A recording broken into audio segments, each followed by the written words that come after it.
তো এই যে দেখেন আমার মজার একটা গাড়ি। তো আমার এই গাড়ির দিকে হয়তো অনেকেই নজর করে।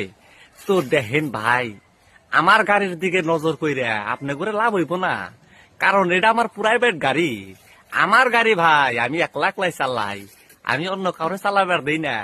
অনেকে হয়তো মনে মনে ভাবতে পারেন যে ভাই আপনার গাড়িটা হয়তো আমি একদিন চালাবো। আফসোস থাকবে ভাই, এইরকম গাড়ি চালানো ভাগ্যে ভাই সবার হয় না। হ্যাঁ, এটা ধরেন প্রাইভেট গাড়ি, তো তার জন্য ইউজ করতে হয়তো আমি নিজেই করব, অন্য কাউকে আমি ইউজ করতে দিব না। নাকি বলো তো একটু। হয়তো না আশা করলেও হয়তো না। হইব কি? না হয়তো হ্যাঁ? না।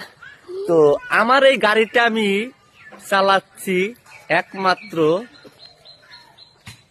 নিজের